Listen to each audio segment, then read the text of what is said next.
Welcome to the deep dive.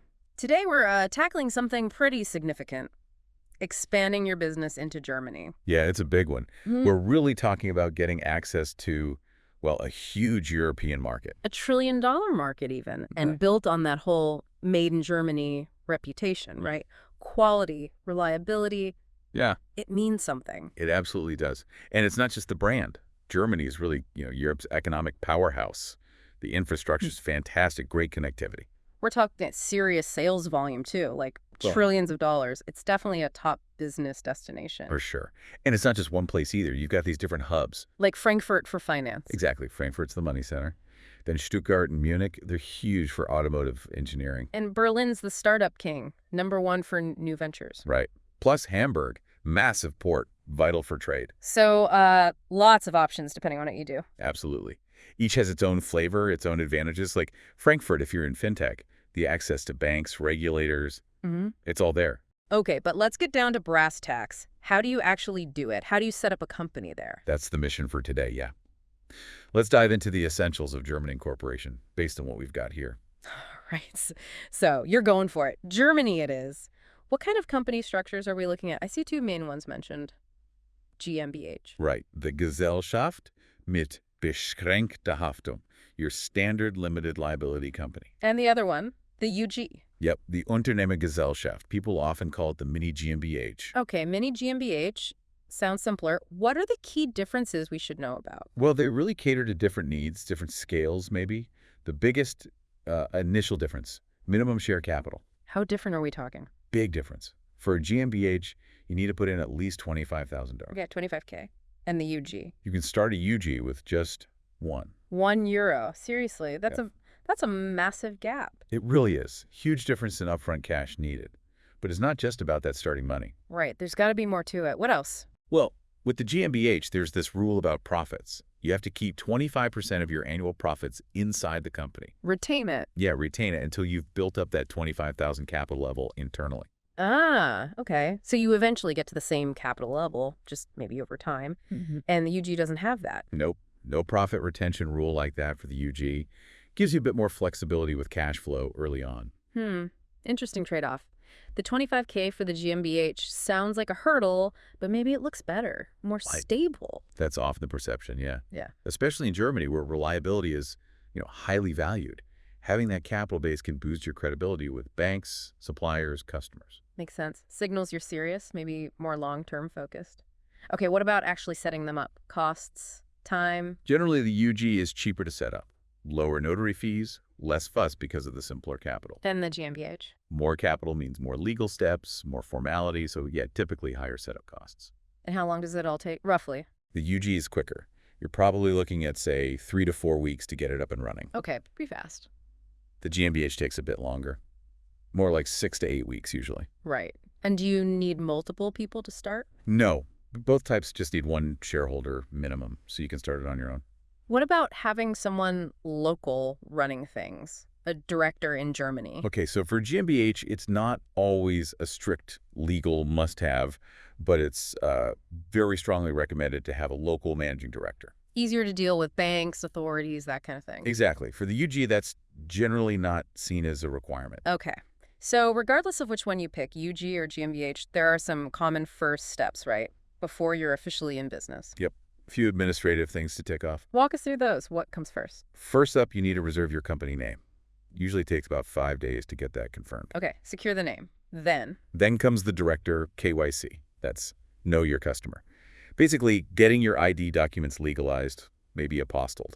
apostille. That's like an international certification. Pretty much, yeah. Makes it valid internationally. That KYC part takes maybe 7 days. Got it. What's next? Getting your office address sorted. Yeah. Need contracts for that. Usually quick, maybe 2 days. An actual physical address. Yeah, you need a registered office. Then you prep the power of attorney, the POA, and the application for the register. That's another 5 days or so. Okay. And finally, you book an appointment with a German notary.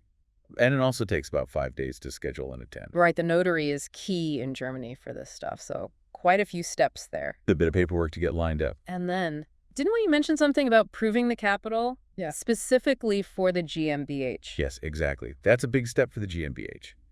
You need to show proof that the 25,000 euro minimum capital has actually been paid into a German bank account for the company. And that takes time, too. It can, yeah. Yeah. Setting up the account, making the transfer, getting the confirmation, allow about 21 days for that part. But not for the UG because of the euro thing. Correct. No need for that capital proof step with the UG. Okay. So after all that, Hmm. the name, the KYC, the notary, the capital proof for the GmbH, what's the final step to make it official? The final piece is the actual incorporation with the German commercial register. It's called the Handelsregister. Handelsregister, right. Once they process everything and approve it, you get your HRB number. That's your official registration number. That usually takes about 7 days after the notary appointment and capital proof. And that's it. You're incorporated. That's it. You officially exist as a German company. So just to recap the timelines again, UG about? Roughly 3 to 4 weeks, all in. And GmbH? More like 6 to 8 weeks, given the extra steps like capital proof. Okay, clear. So congratulations, your German company is officially registered. High fives all around. Yeah. But you're not done yet, are you? What happens immediately after? No, definitely not done. There's a crucial post-incorporation phase, and you really need to get on this stuff within about 30 days. 30 days. Okay, sounds urgent. What's top of the list? First key thing is applying for an EU VAT number, value-added tax. Do you always need one straight away? Well, there are revenue thresholds. Right. You typically need to register for VAT once your turnover hits something like 25,000 to 50,000, depends on the specifics. But it's good to get the application in early if you expect to hit that. Right. Anticipate the need. Makes sense. What else is on that 30-day checklist? Yes. If you're dealing with goods across borders, importing or exporting, you'll need an EORI number. EORI. Economic Operators Registration and Identification Number. Basically, your customs ID. Okay. Import-export number. Got it. And then, very important for compliance, update the German Transparency Register. The Transparency Register. What's that for? It's about knowing who ultimately owns and controls the company, the ultimate beneficial owners, or UBOs. It's an anti-money laundering thing. Transparency. Okay. AML compliance. Crucial. Absolutely. Then you need to file with the local trade office, the Gewerbeamt, to get your actual trade license, permission to operate. And finally, register with the tax office, the Finanzamt. Got to get registered for taxes. So VAT, URI if needed, transparency register, trade license, tax office. Quite a bit to do right after setting up. Yeah, keeps you busy, but it's all essential for running legally and smoothly in Germany. Okay. Now, let's shift gears a little.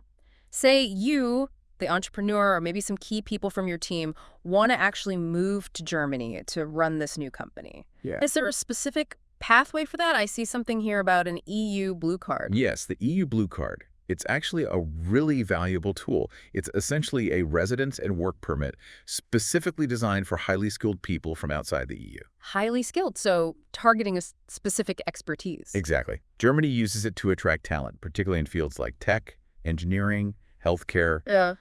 areas where they need skilled professionals. Makes sense. They want to bring in the brains to fuel those industries. So what are the big advantages if you get one? Oh, the benefits are pretty significant. First off, you get the legal right to live and work in Germany. That's the main thing. Often, your family can apply to join you too. And it offers a pretty fast track towards permanent residency. How fast? Potentially just 24 months, depending on your German language skills, which is quick. Wow, 2 years to permanent residency. That is fast. And potentially a German passport after maybe 4 years, which, by the way, is one of the best passports in the world for visa-free travel. Ranks number 3, I think. Nice perk. Plus, you get Schengen area travel, access to Germany's healthcare system, education system.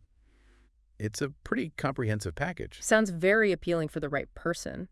What do you actually need to qualify? What are the main requirements? Okay, the key things are you need a concrete job offer from a German employer. So the company we just set up could be that employer. Precisely.